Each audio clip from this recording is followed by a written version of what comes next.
fikir nah. Batu Allah kata dalam Quran, wa hum kal an'am. Mereka ini orang lalai seperti hayawan. Bukan kita kata, terjemah dah hak Tuhan kata. Balhum adal, bahkan lebih dahsyat daripada binatang. Nah, tengokkan dia marah, dia kata ustaz ni kasar apa semua. Bukan kasar. Bahasa Terengganu dia kasar sikit. Kalau bahasa orang putih baru lembut. They like animal.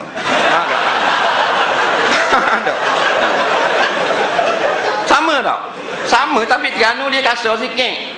Nah, dia lembut dengan orang puang. Lembut lalu. Terengganu nah. Lalu ngajar dia nampak memang jenis kasar gitu. Nah, jadi kita nak suruh gunakan perkiraan kita. Macam mana kita ni Tuhan beri kesihatan yang begitu baik. Dengan panca indera yang 5. Segala fasiliti kita, tangan, boleh nafas, kaki, gagah, kekuatan, ada darah, dada jahil hukum agama.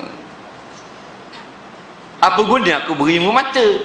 Apa guna aku buat kaki? Apa guna buat tangan? Mudah belajar ilmu orang putih je, padang sains je, matematik je, bahasa Inggeris je. Dah mengenal aku mana? Hadis Nabi ku mana dak belajar?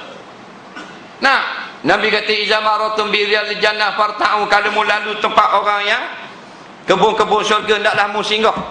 Tanya sahabat riyadul jannah, apakah itu kebun syurga? Nabi jawab hilaku zikri, tempat orang belajar hukum Allah. Nampak? Kena singgah. Dak lalu saja kok surau kok masjid tak singgah. Sambang kepada ulama-ulama, sambang dengan Allah Ta'ala. Padahal hidup atas bumi Allah, oksigen ni yang kita sedup milik Allah. Allah bagimu masa 24 jam, 10 jam untuk cari dunia, 1 jam duduk pada majlis ilmu. Mudah mari juga dak reti bahasa punya bangsa. Dalil tak usah kata ni hak dak mari. Hak mari ni kita dak reti ke benda hukum. Nak banyak lagi kita bodoh. Pasal apa?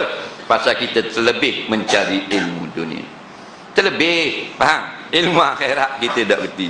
Nak eja nama kita sendiri dalam jawi dak reti. La ilaha illallah. Nampak wal mak. Nak orang jawi dak reti tulis jawi. Orang Jepun baca surat khabar Jepun, betul tak? Tidak boleh jadi kecelaan atau kemaluan. Orang Jepun tak boleh baca surat khabar Tamil. Pasal apa? Dia tak malu pasal dia Jepun. Tidak menjadi keaiban orang Tamil tak boleh baca surat khabar orang putih pasal dia Tamil. Orang Tamil boleh baca surat khabar Tamil. Orang Jepun baca surat khabar Jepun. Faham? Orang putih baca surat khabar orang putih. Tapi kita orang Jawi tak boleh baca surat khabar Jawi. Warna gini What happened? Nampak? Kita orang Jawi lah, orang Melayu, faham? Boleh baca tak surat khabar Melayu? Tak boleh baca, buta kayu. Daripada bandai mengenal Jawi, menjurus kepada mengenal huruf-huruf hijaiyah yang menjadi kalam Allah, Al-Quran dan kalam Rasul, hadis-hadis Nabi. Nah, mari orang putih dia blok ni, kita hanya nampak ABC, akhirnya buta. Nampak? Huruf-huruf hijaiyah agama kita sendiri. Nampak? Satu kecelakaan. Nah, hak tu padang dah kita dah mendengung Allah jahatnya aku dengan Allah Ta'ala. Nah,